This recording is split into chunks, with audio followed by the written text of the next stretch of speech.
चलिए तो शुरू करते हैं. Hello everyone. So this is the time when everyone is thinking about coming to Taiwan. There are people who are applying to pursue masters or Ph.D. or for the people who are applying for work permit as well. So there are few things which I think that they should know before coming to Taiwan.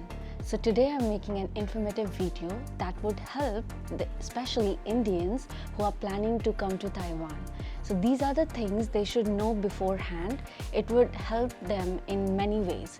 So stay tuned till the end and you'll get also some bonus points.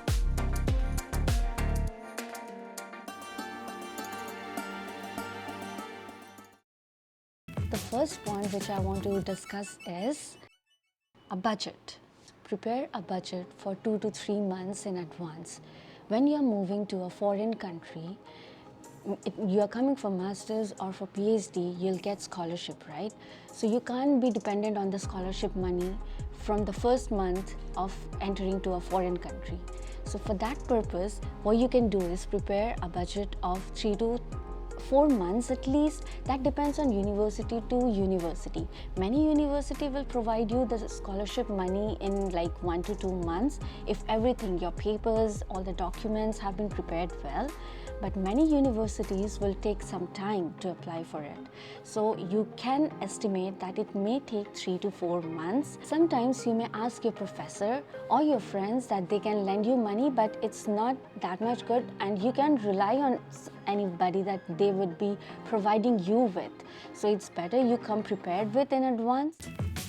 So the next point which is important for everyone to remember is, so if you're thinking that you would get Indian food everywhere, it's not going to happen.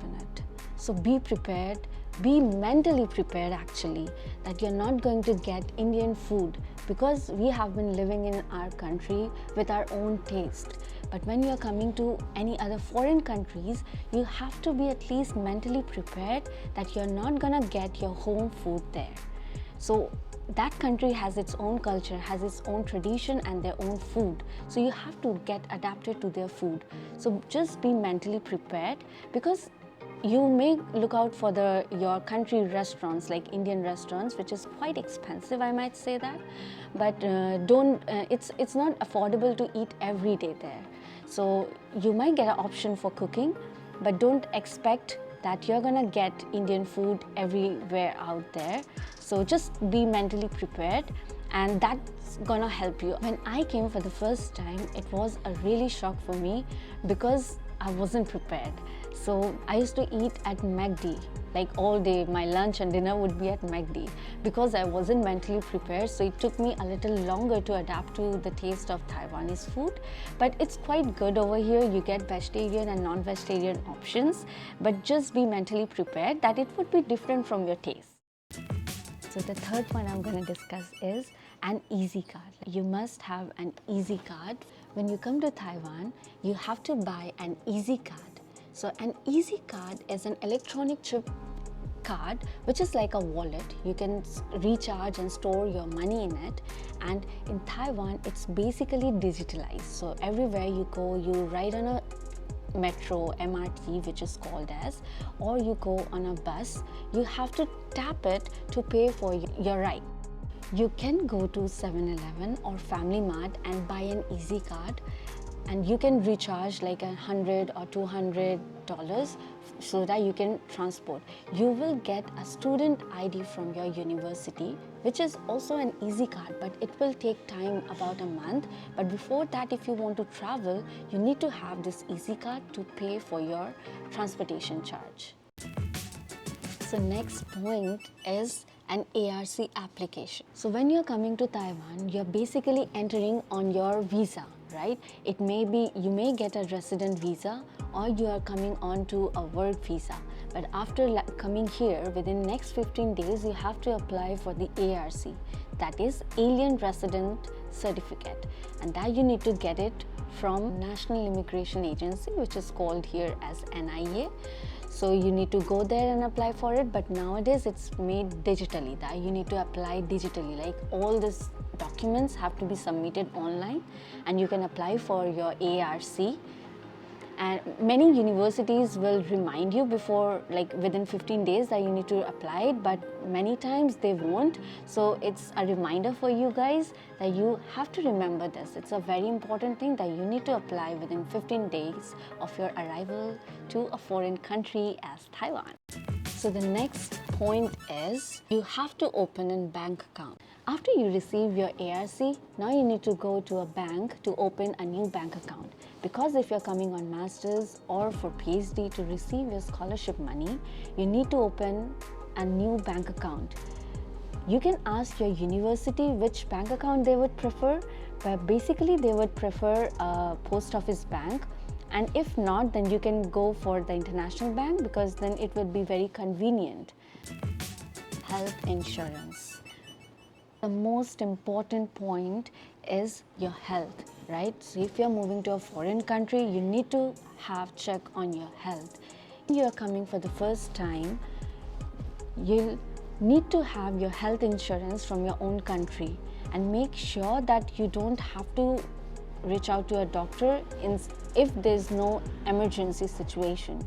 So just remember that you are coming with an health insurance, and it might, if something happens, that would cover the cost, or else it would be really expensive over here to afford to go to a doctor without having a health insurance.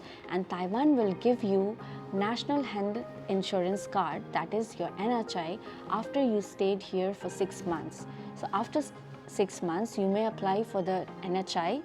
And then if you're going to a doctor, it would be really cost effective, like because you're paying for the NHI per semester, so it will take a really less money if you're going to a doctor.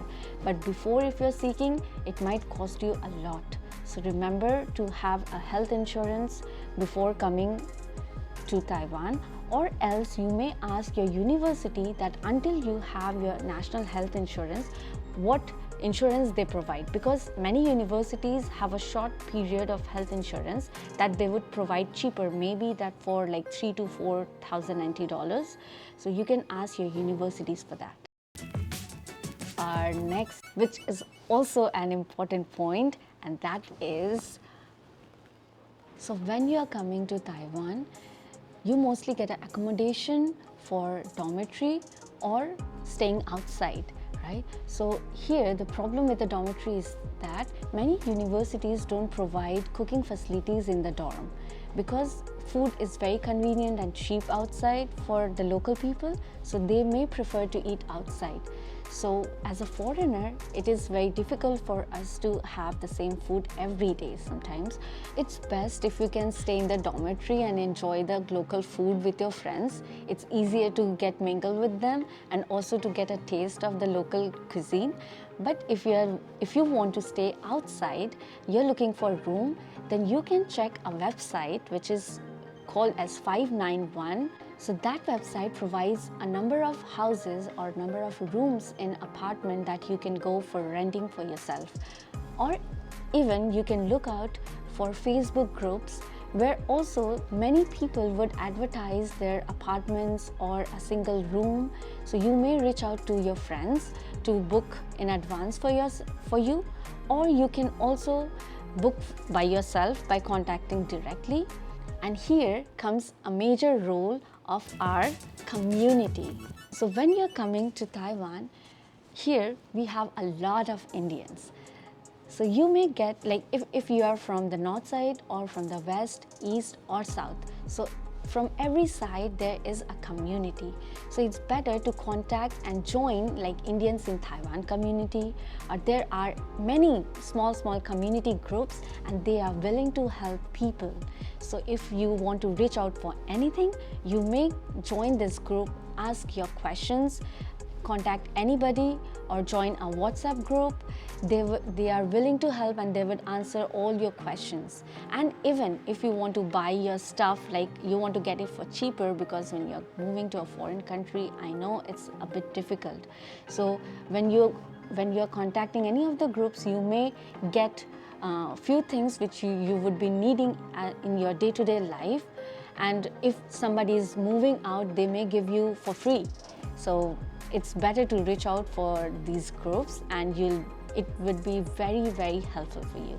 So when you are reaching out to people, just be humble and be polite, and be very careful with the words that you're writing there. It really matters when you're reaching out for help, and there are many questions that's already been put up in the groups. So you may scroll down and you may look for the questions that has been already answered there. So you might find your answers there. Here are some bonus tips at the end. You can download a Google Translate app that will help you to translate what you mean when you're reaching out to the local people here. And you also can learn some of the words like how to say hello, how to say thank you. The bonus tip number 2 is that download a Line app, because in Taiwan people mostly use a Line app which is similar to a WhatsApp. So you may get connected with your friends, because mostly universities will make a group of a particular semester of students that are arriving in that semester.